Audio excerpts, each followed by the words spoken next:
Es un gozo estar otra vez aquí con ustedes. Creo que es la tercera vez ya que estoy aquí. Y es un gozo compartir con una iglesia tan querida y tan usada por Dios. El Señor realmente está usando esta iglesia de una manera grande para buscar a sus escogidos, comenzando por su comunidad. Le extiendo un saludo de parte de nuestra iglesia, de parte de nuestros pastores también, y esperamos seguir compartiendo juntos y edificándonos con el Evangelio que nos es común. Bien, antes de iniciar, debo decir, no sé por qué, el Señor en su providencia sabrá, la última vez que prediqué estaba enfermo, hoy también estoy medio enfermo, así que vamos a orar al Señor que este instrumento débil, este vaso de barro, no sea un impedimento para que su palabra edifique nuestras almas. Pero bien, vamos entonces a orar antes de iniciar, pedirle al Señor su bendición. Padre bueno, tú que estás en los cielos, santificado, exaltado, magnificado, glorificado sea tu santo nombre. Padre, ¿qué más pedir? Así como cantábamos, muestra a Jesucristo. Te rogamos, oh Señor, que tú nos muestres más de tu gloria a través de tu palabra y que podamos salir de aquí más parecidos a Jesús que como entramos. Oh Señor, y no permitas que las debilidades del predicador sean un obstáculo para que tu palabra llegue a nuestros corazones. Que por tu Espíritu Santo esta palabra dé fruto a 30, 50 y a 100 por uno. Y si hay alguno aquí que no conoce a Jesucristo, que este sea el momento para que salga de aquí doblando sus rodillas y confesando con su boca que Jesucristo es el Señor. En el nombre de Jesús te lo rogamos. Amén. Bien, les invito, hermanos, que me acompañen en sus Biblias al libro de Santiago, capítulo número 1. Santiago, capítulo 1.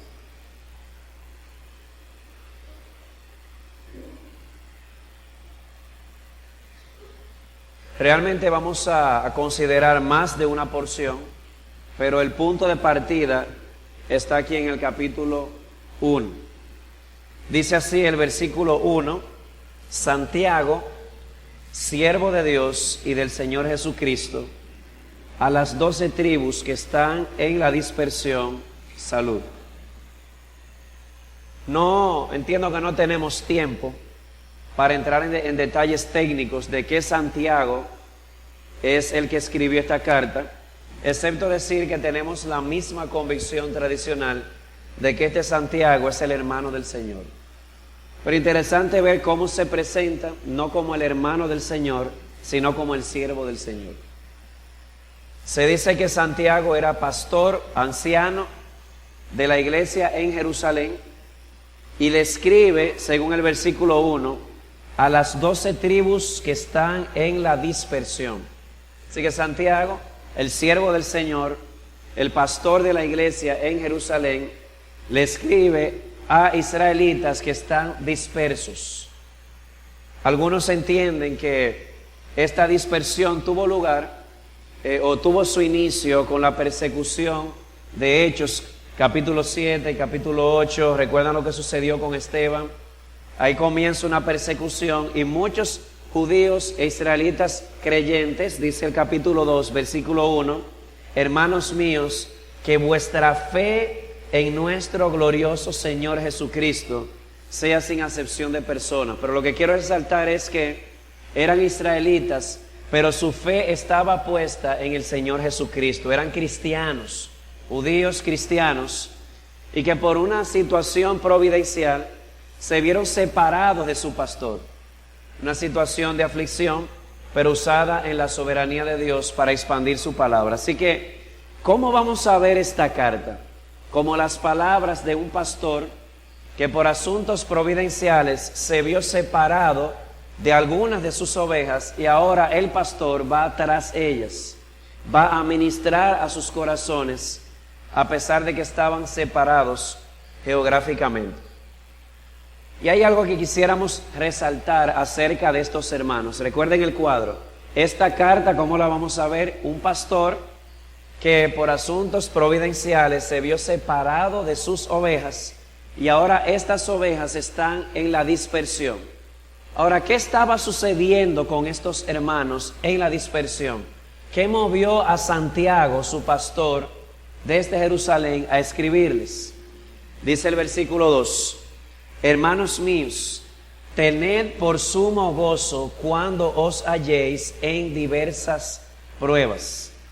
De algo estamos seguros: estos hermanos, estas ovejas, estaban experimentando diversas pruebas. No solo una, habla de diversas.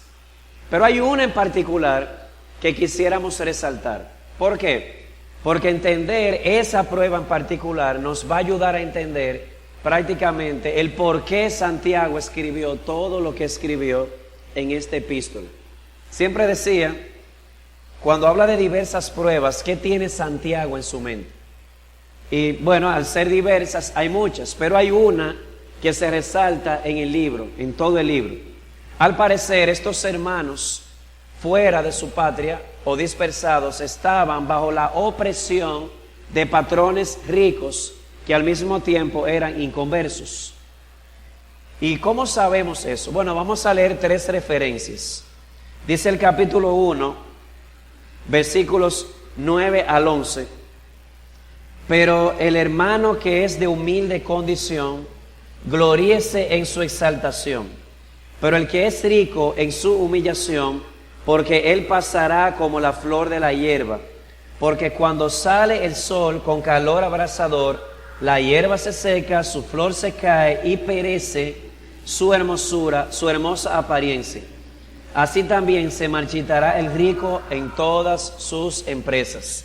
Comenzamos diciendo que al parecer detrás de esta carta hay un conflicto de clases. Hermanos pobres bajo la opresión de patrones ricos. Claro, el texto no es suficiente para probarlo, por eso les pido que veamos el capítulo 2, versículos 6 y 7. ¿En qué contexto Santiago exhorta a los hermanos a no hacer acepción de personas o no mostrar parcialidad? ¿Qué estaba pasando? Un hermano de humilde condición, siéntese allá atrás, entraba un rico vestido de lujosamente a la iglesia, lo sentaban delante. Pero ¿qué dice Santiago sobre ese rico que sentaron delante y menospreciaron al hermano? Versículos 6 y 7. Pero vosotros habéis afrentado al pobre. Y ahora agrega: ¿no os oprimen los ricos? ¿Y no son ellos los mismos que os arrastran a los tribunales? ¿No blasfeman ellos el buen nombre que fue invocado sobre vosotros? De modo que ya comienza a tomar un poco de forma. Hay un grupo de personas ricas que oprimen a estos hermanos pobres, y no solamente los oprimen, los arrastran a los tribunales. De hecho, blasfeman el nombre del Señor. Y una idea similar la tenemos en el capítulo 5. Miren allá. Voy a leer los versículos 4 al 6. Santiago, escribiéndole a patrones ricos, les dice lo siguiente: he aquí, clama el jornal de los obreros que han cosechado vuestras tierras, el cual por engaño no les ha sido pagado por vosotros.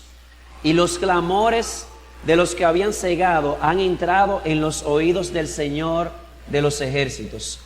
Habéis vivido en deleites sobre la tierra y sido disolutos. Habéis engordado vuestros corazones como en día de matanza. Habéis condenado y dado muerte ¿a quién? Al justo, y él nos hace resistencia. Y dice el 7, por tanto, hermanos, tengan paciencia. Ustedes pueden ver entre líneas el lenguaje, lo que se respira. Estos hermanos, estas ovejas que fueron separadas de su pastor a causa de una persecución, ahora se encuentran en tierra extranjera, hermanos de humilde condición y trabajando para patrones ricos que por causa de mundanalidad, algo que mencionaba el pastor Castillo hace un rato, por causa del lujo de vivir de una manera disoluta, no estaban pagándole el jornal justo a sus trabajadores, y resulta que esos trabajadores son justos, dice el texto del versículo 6, son los hermanos a quienes Santiago está hablando. Y esto es lo que quiero resaltar: ya la prueba no es solo una prueba, esta prueba también se está convirtiendo en una tentación. Es ambas cosas. Su fe está bajo prueba, pero al mismo tiempo ellos son tentados. ¿Tentados a qué? Tentados a reaccionar de una manera que no glorifique a Dios. Dice el capítulo 1 a estos mismos hermanos, versículos 19 y 20: por esto, mis amados hermanos, todo hombre sea pronto para oír, tardo para hablar, tardo para airarse. Sí, Santiago, pastor, yo te entiendo, tú eres muy espiritual. El problema es que tú no estás aquí y ese trato opresivo es injusto para con nosotros. Y él le responde: sí, pero la ira del hombre no obra la justicia de Dios. Pueden ver entonces que ya la prueba no es una simple prueba de su fe, también se ha tornado en una tentación para ellos responder de una manera que no glorifique a Dios. Pero ¿saben qué, hermanos? No importa las circunstancias en las que estemos, nosotros, por la palabra y el Espíritu de Dios, estamos capacitados para responder bien. Dice el versículo 18: Él, hablando de Dios, de su voluntad nos hizo nacer por la palabra de verdad, para que seamos ¿qué? Primicias de sus criaturas, modelos de criaturas. ¿Quieres tú saber qué quiere Dios de nosotros? Deberías ver al justo, aquel que ha sido hecho de nuevo, nacido de nuevo por la palabra de Dios, para ser ¿qué? Primicias de sus criaturas. Una primicia, en un lenguaje agrícola, eran los primeros frutos, pero no solamente los primeros, nos daban una idea de cómo sería el resto. De modo que el creyente, por ser una nueva criatura, por ser creado en Cristo Jesús para andar en buenas obras, está capacitado para responder bien, aunque esté bajo una injusta opresión de patrones ricos, como la que ellos estaban experimentando. Así que, ¿qué le dice Santiago de manera particular a estos hermanos? Bajo prueba, pero una prueba que también era una tentación a responder de una manera inapropiada. Y su dirección a lo largo del libro es cuádruple, son 4. En primer lugar, ¿qué le dice Santiago a estos hermanos bajo esta prueba opresiva y tentación a responder mal? Les dice en primer lugar: hermanos, deben gozarse en medio de sus pruebas. Versículo 2 del capítulo 1: hermanos míos, tened por sumo gozo cuando os halléis en diversas pruebas. Sencillo, ¿verdad? Sencillo lo que dice el texto. Me pregunto si será sencillo aplicarlo. Santiago dice: gócense. Lo voy a hacer dramatizadamente los 4 pasos para memorizarlos. Gócense en medio de las pruebas. Santiago, pero es que eso no es tan sencillo. Eso no es como prender una luz. ¡Ay, ya tengo gozo! Y Santiago sabe eso. Santiago sabe que el gozo en medio de una situación así no va a ser algo automático. El gozo va a ser el resultado de una mente, de un corazón que le cree a Dios. Por eso agrega en el versículo 3: sabiendo. Esa es la manera de yo tener gozo en medio de una prueba, es sabiendo, creyendo que la prueba de vuestra fe produce paciencia, mas tenga la paciencia su obra completa, para que seáis perfectos. ¿Qué significa perfectos? Completos, sin que os falte cosa alguna. En una ocasión había un señor, un escultor. No era un hombre estudiado, era un hombre muy empírico, y él tomaba pedazos de piedra así en bruto, y tomaba un cincel, un martillo, y tallaba unas esculturas bellísimas. Creo que hay 2 versiones, una que eran elefantes, otro que eran perros de cacería, pero no importa lo que es. Tomemos elefantes. Los tallaba de una manera hermosa. Alguien un día le preguntó: ¿cómo tú lo haces? Y él le dijo: yo no sé, yo tomo el cincel, el martillo, y todo lo que no parece elefante yo lo voy quitando. Y suena interesante porque lo que Santiago está diciendo es que las pruebas son el cincel de Dios.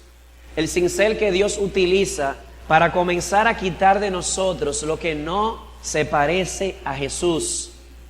Nosotros, por la palabra y el Espíritu, deberíamos enfrentar la prueba. ¿De qué manera? De tal manera que yo crea que ese es el cincel que Dios está usando, o uno de ellos, para quitar de mí lo que no se parece a Jesús. Hermanos, y en esto puedo hablar por la experiencia de otro. Yo soy nuevo, apenas tengo 5 años en el ministerio, pero les puedo decir de verdad, por lo que dice la Biblia y por la experiencia que he visto en otros, las personas más tiernas, más llenas de gracia, misericordia, y que pueden combinar la justicia y la verdad con la gracia como Jesús, son los hermanos que han pasado por la escuela del sufrimiento. Y puedo decir esto porque no se trata de mí. Eso es lo que he visto en el pastor Aroche. A veces pienso, wow, pero me da pique a veces de tan tierno que él es, de tan lleno de gracia y misericordia. Pero ¿saben por qué? Ha sido un hombre sufrido. Dios ha usado el sufrimiento en su vida para quitar todo lo que no se parece a Jesús. Y estoy prácticamente seguro, casi seguro, que es el mismo ejemplo que los pastores de aquí le han puesto a ustedes.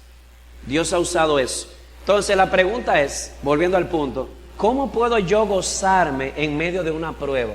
Estamos de acuerdo, no es algo automático, es algo que resulta de yo creerle a Dios cuando Dios dice que va a usar esa prueba para hacerme más semejante al Señor Jesucristo.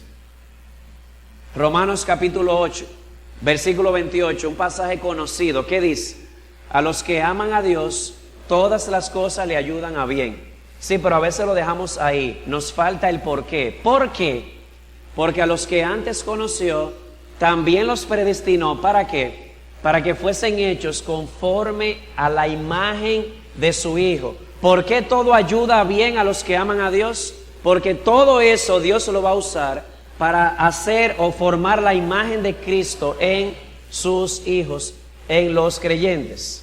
Así que dice más adelante, no importa que venga tribulación, angustia, persecución, desnudez, hambre, peligro, espada, sobre todas esas cosas, en todas esas cosas, somos más que vencedores. ¿Saben por qué? Uno, porque nada de eso nos separará de Jesús. Y segundo, Dios usará todas esas cosas para que salgamos de ahí más parecidos a Jesús.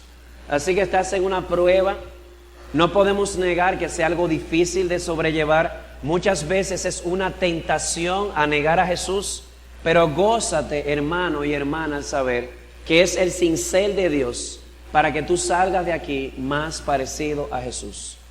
Y no solamente más parecido a Jesús, ya siendo más parecido a Jesús, puedas ahora, con el mismo consuelo que has recibido, consolar a otras personas. Yo recuerdo, hay un hermano en la fe, ese hermano sí peleó con Dios, hermanos.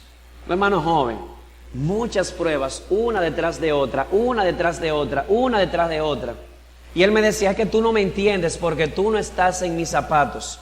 Y yo le decía, ¿sabes qué? Es cierto, no te entiendo del todo, no estoy en tus zapatos, pero yo sí tengo aquí una palabra completa que te dice lo que tú debes hacer. Hermanos, el Señor le ha empezado a dar alivio, y no solamente alivio, ahora lo está usando para consolar a otras personas que están pasando por el fuego de la prueba. Él me decía, ¿hasta cuándo? Yo le dije, te voy a hacer una historia, otra más. Una vez un platero, de esas personas que trabajan con plata, tenía la plata en el fuego y lo tenía ahí para purificar la plata.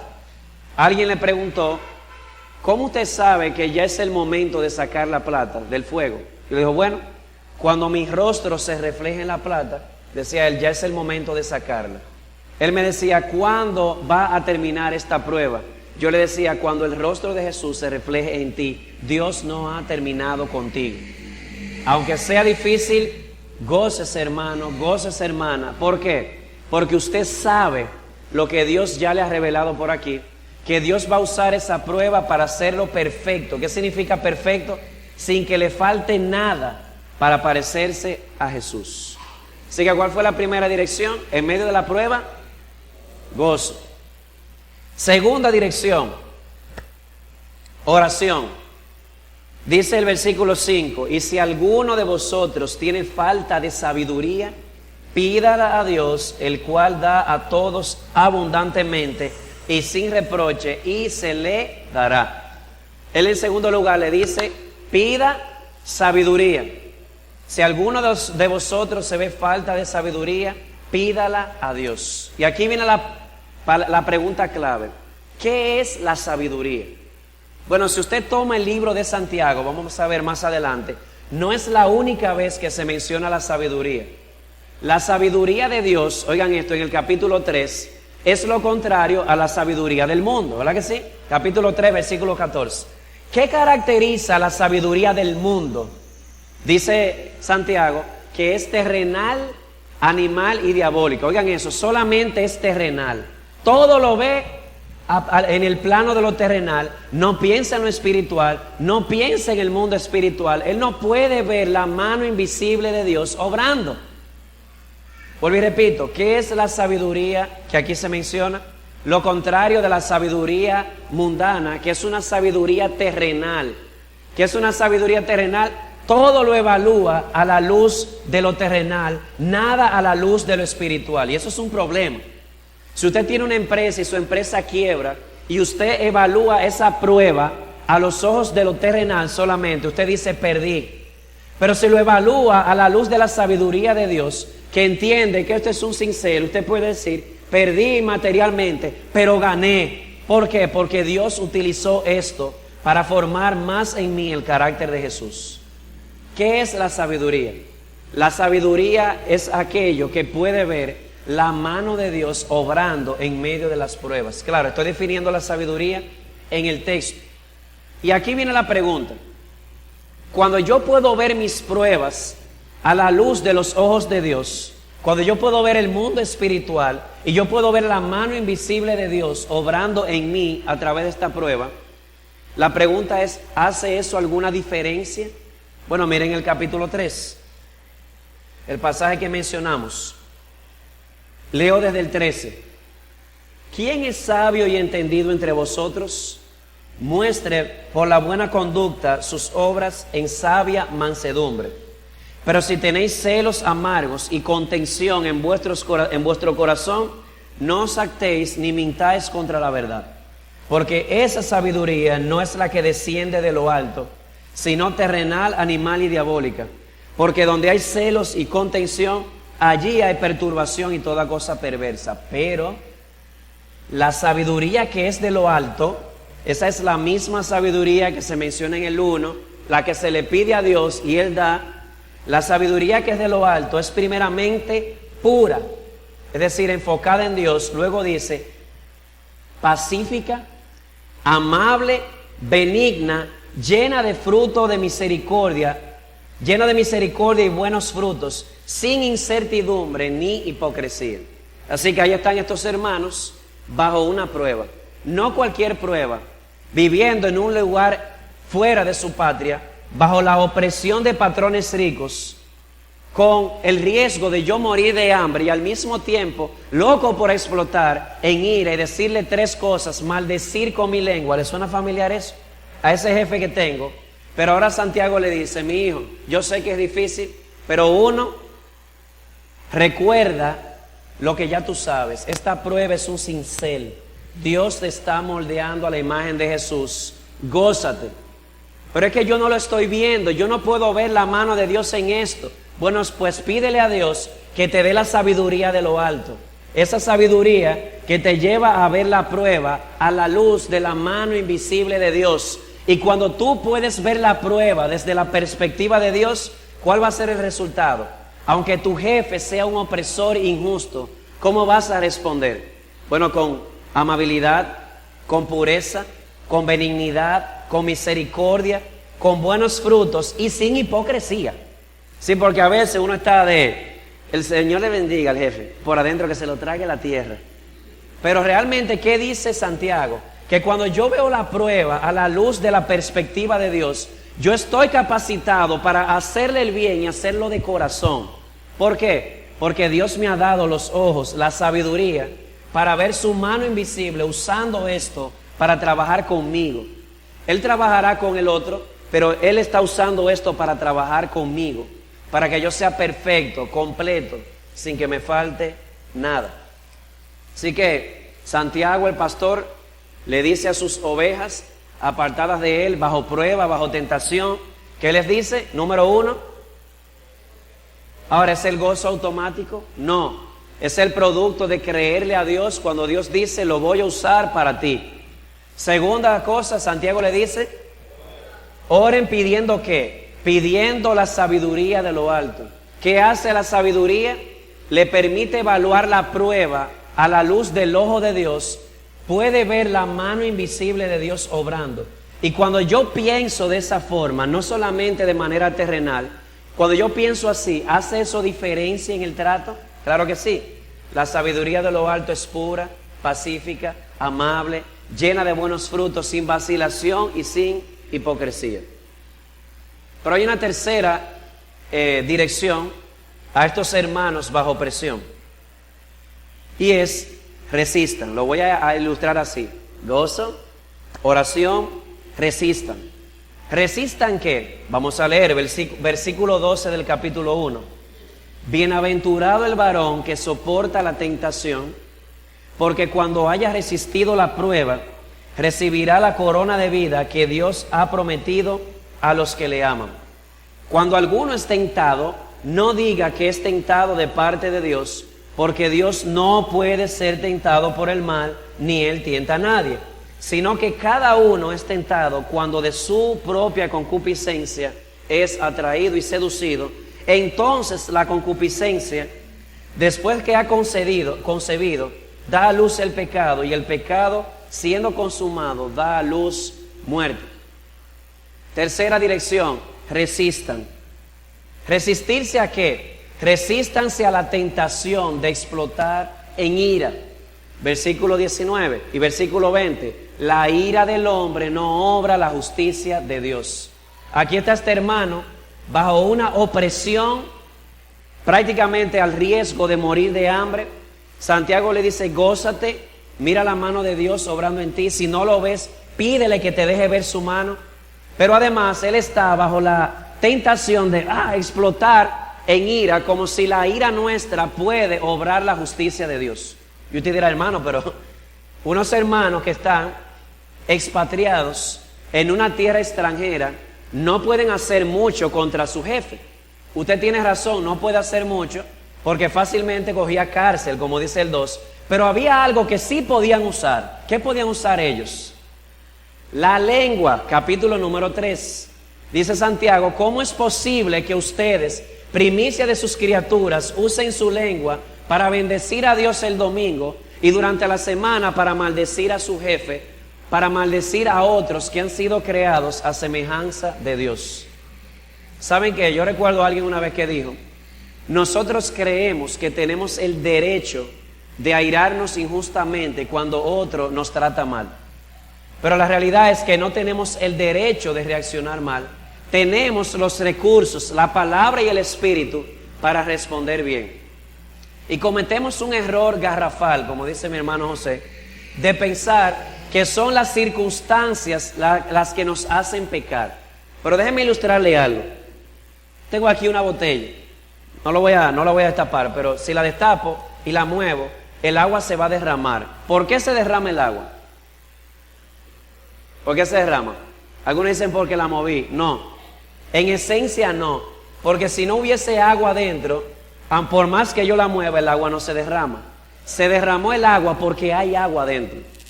Pastor, ¿qué es lo que usted quiere decir con eso? A veces en las circunstancias, a mí me remenean, como dicen en el Cibao, y yo digo, es el remenión, esta prueba la que me hizo pecar. No, usted pecó porque lo tiene en su corazón. Las circunstancias simple y sencillamente revelaron esas cosas en el corazón que usted debe trabajar. Y a veces no solamente culpamos las circunstancias, culpamos a Dios. Santiago dice, no diga que es tentado de parte de Dios. ¿Sabes qué es lo único que viene de Dios? Toda dádiva y todo don perfecto procede de lo alto. Pero si tú en medio de la prueba, ¡boom!, explotaste en ira como un volcán, usaste tu lengua para maldecir, no digas que tú explotaste porque las circunstancias lo hicieron. No, las circunstancias revelaron que hay áreas en tu vida que tú debes trabajar. ¿Sabes qué? Jesús estuvo bajo la más grande opresión. ¿Y qué dice Pedro? Nunca respondió con maldición, nunca. Y nunca hubo engaño en su boca. Y nosotros somos llamados a ser como Jesús. No vengamos con esa excusa de que no, Jesús eso es otra cosa, Él era Dios. No, no, no. Hemos sido predestinados ¿para qué? Para ser hechos conforme a la imagen de Jesús.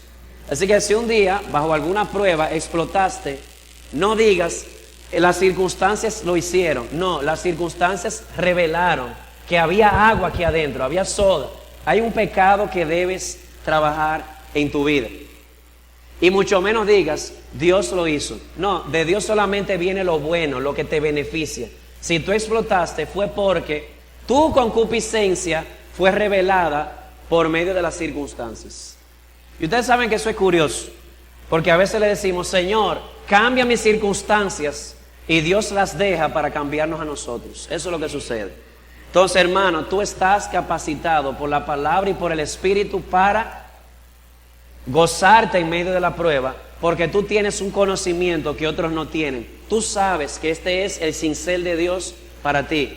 Segundo, tienes otro recurso. Ora. Si tú no puedes ver la mano invisible de Dios obrando a través de esa prueba, pídeselo a Dios y pídeselo con fe. Dios se goza en responder oraciones como esta. Señor, yo no entiendo esta locura, pero de algo yo estoy seguro, yo te creo a ti, ayúdame a ver tu mano en esta prueba. ¿Ustedes creen que Dios no va a responder? Hay cosas que uno no complace a sus hijos. Por ejemplo, si mi hijo me dice, uno de mis hijos me dice, yo quiero paleta, yo quiero helado antes de comida, yo le digo no. ¿Por qué? Porque no le conviene. Pero si mi hijo un día me dice a mí, papi, mira, yo quiero una Biblia Thompson, yo quiero una Biblia de estudio, yo quiero profundizar en el estudio de la palabra. Ese día, si tengo que empeñar es una hipérbole, si tengo que empeñar mi carro por tratarse de algo así tan bueno, yo lo voy a hacer. Yo pregunto a una persona que le pida a Dios, Señor, déjame ver tu mano. Yo quiero ver tu mano invisible. ¿Ustedes creen que Dios no va a responder? Por eso Él dice, no pida dudando, pida con fe. Y en tercer lugar le dice, resistan que la tentación de pensar que mi circunstancia o yo estar bajo opresión injusta me da el derecho de yo responder en ira. Jesús dice, no, la ira del hombre no obra la justicia de Dios. Y a veces creemos que tenemos ese derecho. Si explotamos, no fue por las circunstancias lo revelaron. No fue porque Dios lo hizo, de Dios solamente viene toda dádiva y todo don perfecto. Y hermanos, quiero seguir insistiendo en esto de las circunstancias revelan, no causan. Voy a usar un ejemplo un poco dramático, usted me sentirá en confianza, pero ya yo lo tiré allá también. No porque lo haya visto aquí, porque, ¿verdad? He venido poco, sino porque me gusta usarlo. Para que veamos el papel que juegan las circunstancias en revelar lo que hay adentro. Hay una hermana que por alguna razón, tal vez por un descuido, tal vez no se dio cuenta, vino, qué sé yo, con una faldita un poquito corta a la iglesia, se pone delante de un hermano y a la hora de cantar las alabanzas, el hermano se distrae, no puede cantar porque está mirando atrás de el trasero de su hermano. Vamos a ser claros.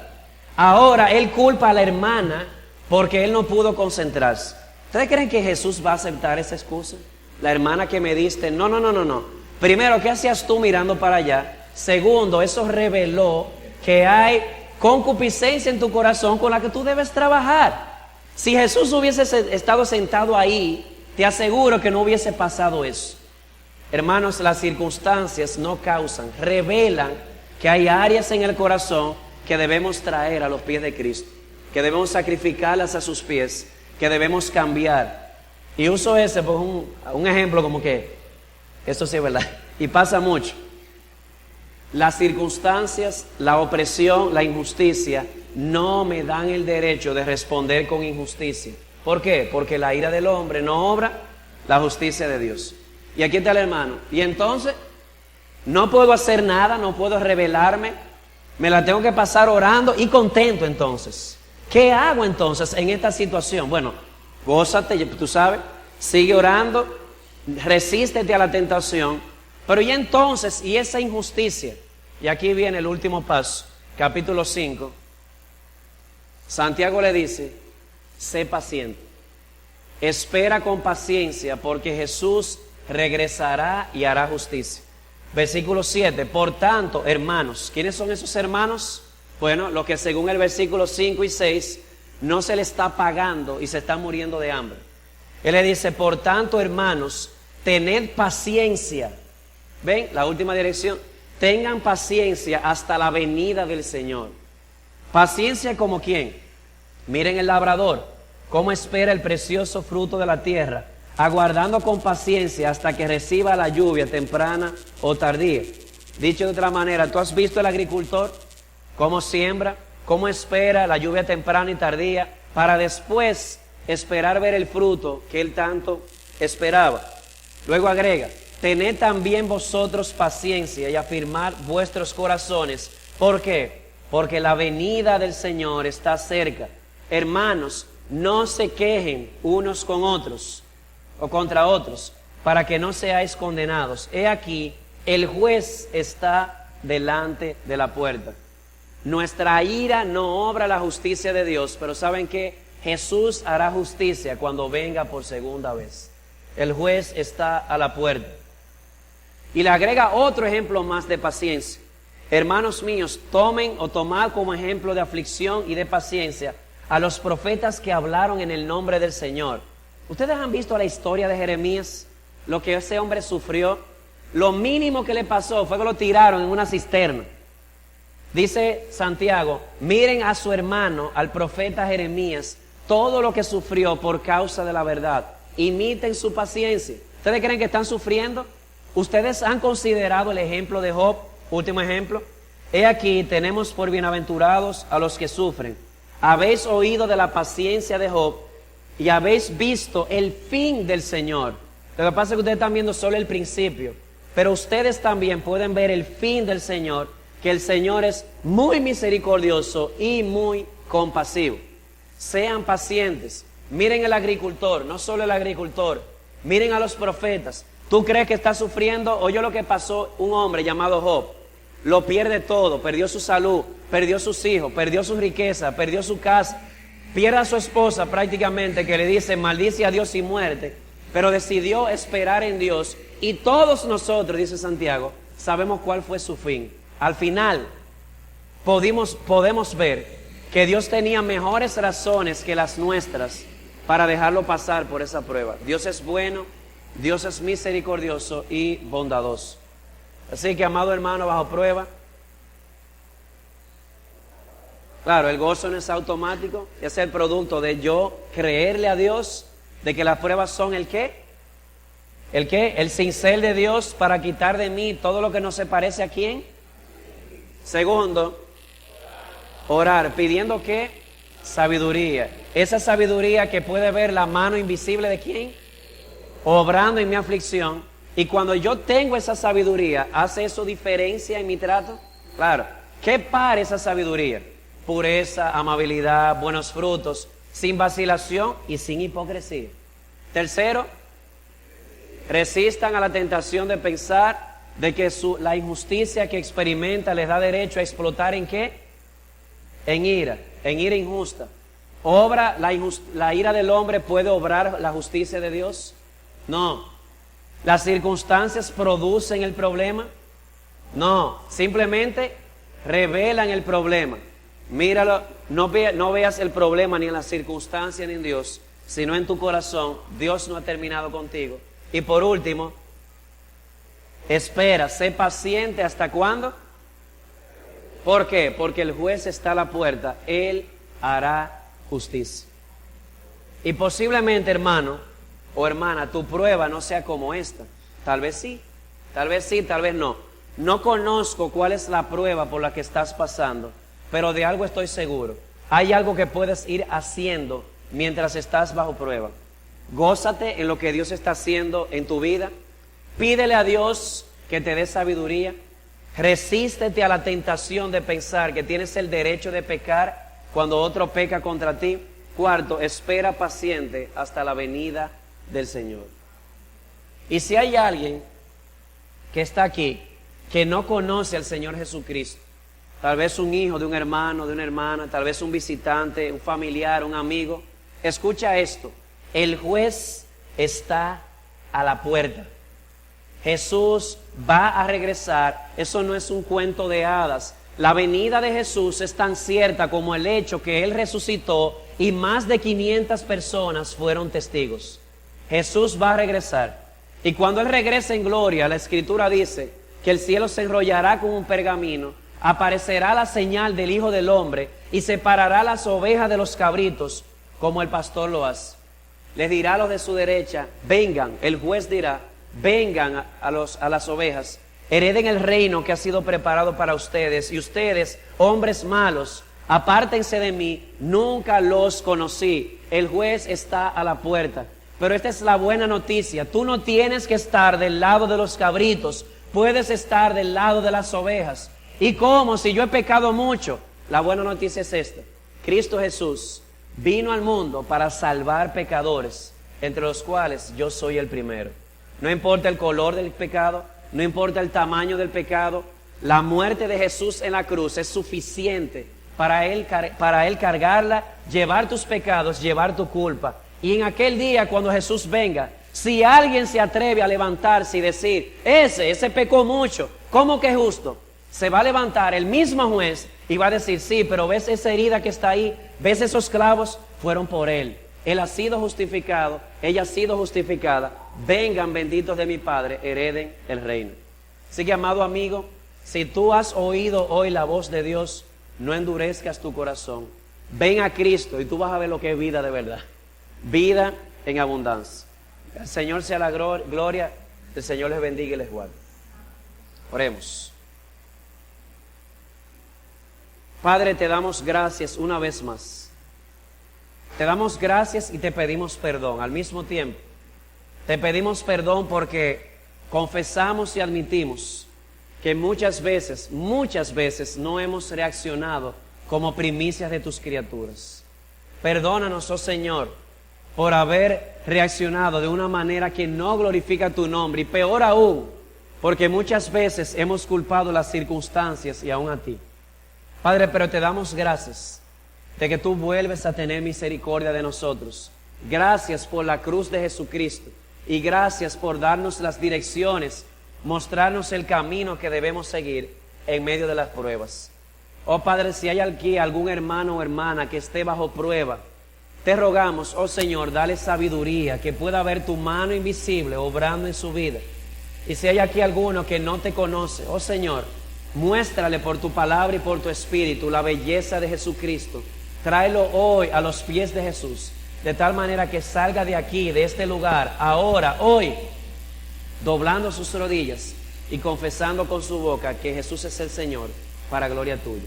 Oh Padre, una vez más, ayúdanos a salir de aquí más parecidos a Jesús que como entramos.